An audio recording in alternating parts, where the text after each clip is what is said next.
Vá para casa e ore por revelação. Olá, hoje é sexta-feira, dia 29 de março de 2024, sexta-feira santa, feriado.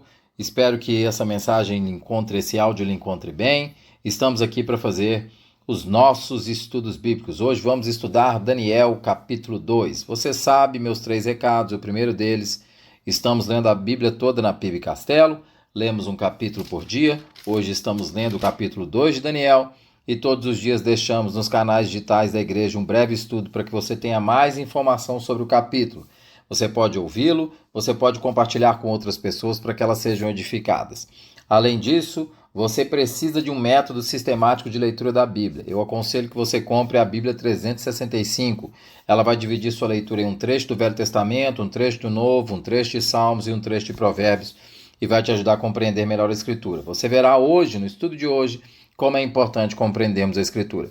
E um terceiro aspecto, terceiro recado, eu te aconselho a olhar aqui na descrição desse áudio e ver os dias que temos estudos na igreja e procurar aquele que melhor se encaixa na sua agenda e vir estudar a Bíblia conosco. Eu vou ler, como de costume, na NVI, vou ler Daniel 2, entre os versículos 17 e o versículo 23. O capítulo é grande, eu não vou ler todo, mas te aconselho a ler o capítulo todo. Diz assim: Daniel voltou para casa, contou o problema a seus amigos Ananias, Misael e Azarias, e lhes pediu que rogassem a Deus dos céus que tivesse misericórdia acerca desse mistério, para que ele e seus amigos não fossem executados com os outros sábios da Babilônia.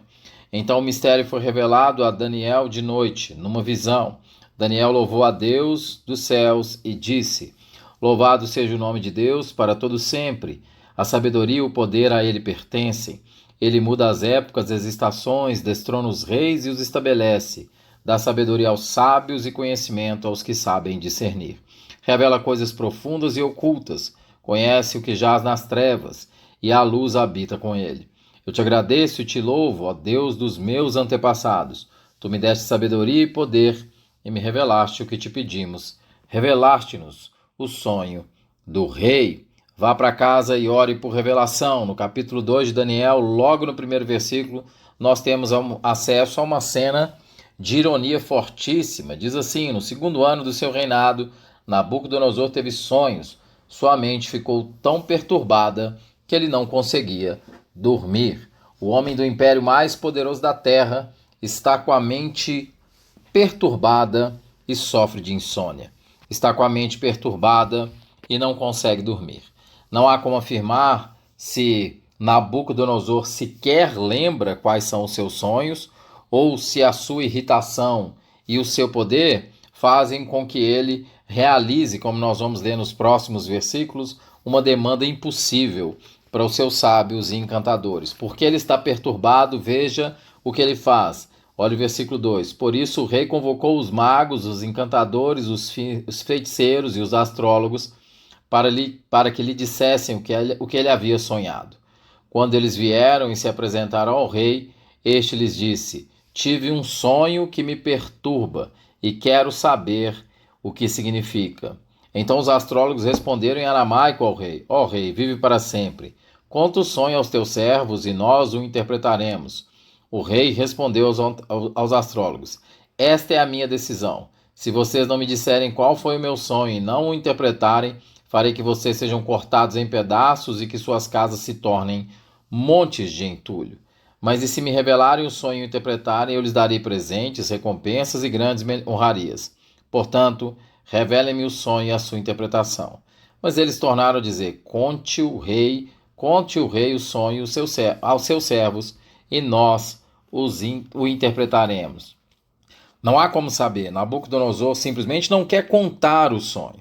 Não há como saber se ele não quer contar o sonho porque ele não lembra do sonho, ou não há como saber se ele não quer contar o sonho porque simplesmente a sua arrogância é tamanha que ele quer que as pessoas simplesmente, os seus sábios, simplesmente digam o que ele sonhou.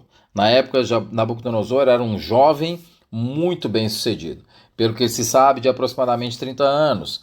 A Assíria, que era um império fortíssimo antes do Império Babilônico, havia caído em suas mãos cerca de 8 anos antes. Sua capital, Nínive, a capital da Síria, tinha sido completamente devastada. Nessa altura do seu reinado, Nabucodonosor já tinha enfrentado as forças egípcias e já tinha o controle de toda a Síria e de toda a Palestina, já tinha enfrentado os egípcios com sucesso. Pouco antes, todos os soberanos de Damasco, Tiro, Sidom e Jerusalém tinham concordado em pagar tributo a ele. Veja, Joaquim, o rei de Judá, era um fantoche nas mãos de Nabucodonosor. Você pode ver isso lá no capítulo 1, versículo 1. No terceiro ano do reinado de Joaquim, rei de Judá, Nabucodonosor, rei da Babilônia, veio a Jerusalém e a sitiou. O Senhor entregou Joaquim, rei de Judá, nas suas mãos e também alguns dos utensílios do seu templo, do templo de Deus. Joaquim foi exilado junto com grande parte do povo de Judá. Ao que se sabe de textos extrabíblicos, Nabucodonosor era um homem religioso. O próprio nome dele homenageia o deus babilônico da sabedoria, Nabu. E esse homem que tem em seu nome uma homenagem ao deus babilônico da sabedoria, não tem sabedoria para interpretar e entender o seu próprio sonho. É irônico, não? E a resposta dos lábios de Nabucodonosor a respeito disso é emblemática. Porque a resposta dos seus sábios, a resposta dos sábios de Nabucodonosor sobre o sonho do rei é emblemática. Quando eles os pressionam, os sábios respondem a ele o seguinte, veja o versículo 10. Os astrólogos responderam ao rei: não há homem na terra que possa fazer o que o rei está pedindo. Nenhum rei, por maior e mais poderoso que tenha sido, chegou a pedir uma coisa dessas a nenhum mago, encantador ou astrólogo. A resposta dos sábios, a pressão que eles recebem para revelar o sonho, é dizer com Nabucodonosor: ninguém jamais pediu esse tipo de coisa. E mais ainda, os sábios e os astrólogos falam algo interessante no versículo 11. Ele diz assim: o que o rei está pedindo é difícil demais. Ninguém pode revelar isso ao rei, senão os deuses. O que os astrólogos estão dizendo, olha, isso é uma coisa que ninguém pode ter conhecimento, somente a revelação que vem dos deuses pode resolver isso. E ao receber essa resposta, depois de pressionar os seus sábios, Nabucodonosor mostra toda a sua arrogância. Veja nos versículos 12 a 14. Isso deixou o rei tão irritado e furioso que ele ordenou a execução de todos os sábios da Babilônia. E assim foi emitido o decreto para que fossem mortos os sábios, os encarregados, os sábios. Os encarregados saíram à procura de Daniel e de seus amigos, para que também fossem mortos. Daniel, lembre-se, no capítulo 1, estava trabalhando na corte. Arioque, o comandante da guarda do rei, já se preparava para matar os sábios da Babilônia quando Daniel dirigiu-se a ele com sabedoria e bom senso. Diante do dilema, Daniel se dirige ao carrasco do rei, aquele que era o comandante da guarda do rei e ia cumprir a sua ordem, e pede a ele com sabedoria, que o versículo diz, que ele lhe dê um tempo para isso. Diz assim, versículo 15, ele perguntou ao oficial do rei: por que o rei emitiu um decreto tão severo? Arioque explicou o motivo a Daniel. Veja o versículo 16. Diante disso, Daniel foi pedir ao rei que lhe desse um prazo e lhe daria a interpretação. Daniel, de maneira ousada, pede ao rei que lhe dê um prazo. E por que Daniel pede ao rei um prazo para essa interpretação? Porque Daniel é um homem que é próximo do seu Deus, que não se mistura e que conhece o seu Deus. Veja o versículo 1, capítulo 1, versículo 17. A esses 4 jovens Deus deu sabedoria e inteligência para conhecer todos os aspectos da cultura e da ciência. E Daniel, além disso, sabia interpretar todo tipo de visões e sonhos. Daniel sabia interpretar todo tipo de visões e sonhos.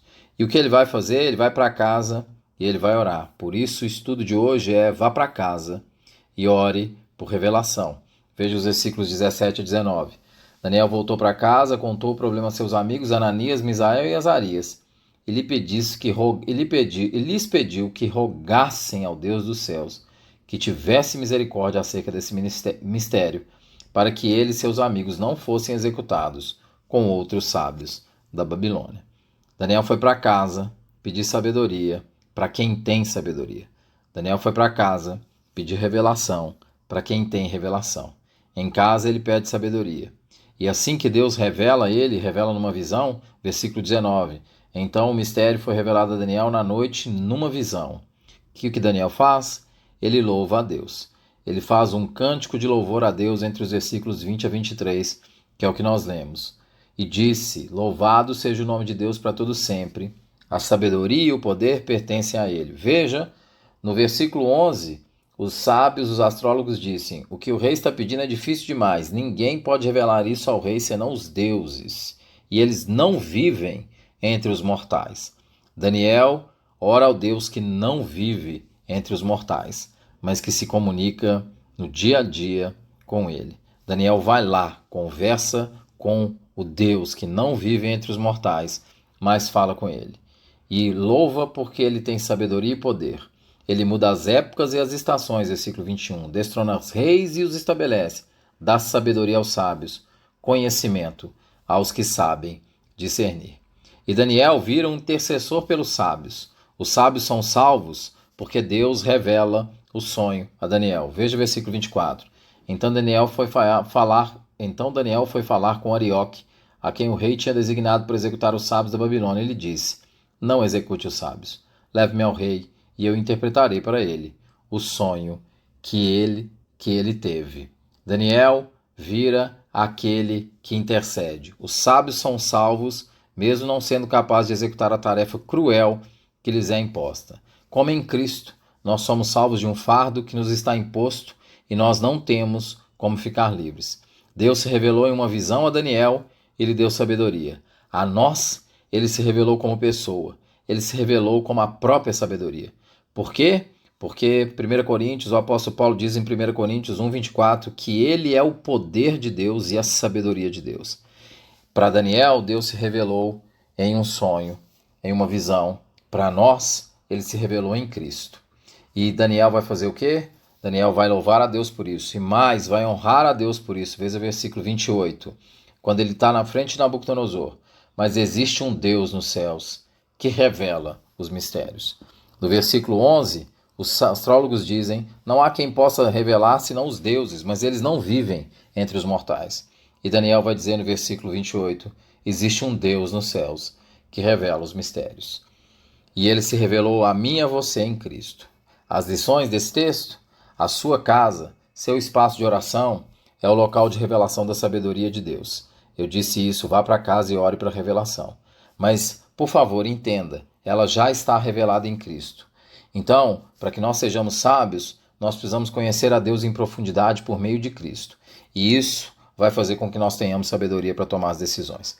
É interessante que nós olhamos para textos como esse, até para o título do estudo que eu dei hoje, e a gente começa a pensar em Deus trazendo grandes revelações para a gente, grandes revelações. E nós ficamos preocupados se Deus vai revelar algum mistério na hora que a gente orar, e se Deus vai falar de alguma forma sobrenatural, e se Deus vai falar por meio de algum sonho. Mas, na verdade, a revelação de Deus já está dada. A revelação central de Deus está dada em Cristo e em sua palavra. Então, vá para casa e comece a ter intimidade e proximidade com Deus, para que Ele te dê sabedoria. E o segundo aprendizado desse texto, Daniel foi o rei para revelar a sabedoria. A expectativa de Deus é que a nossa vida revele Cristo Jesus, revele a sabedoria de Deus por meio de Cristo Jesus. Daniel não teve vergonha de assumir isso diante do rei, e nós não devemos ter vergonha de assumir isso, assumir que nós servimos a própria sabedoria. E pedir a Deus que nos dê as oportunidades para que nós possamos compartilhar e viver a sabedoria com outras pessoas. E que a gente possa abençoar a vida de outras pessoas. Deus te abençoe.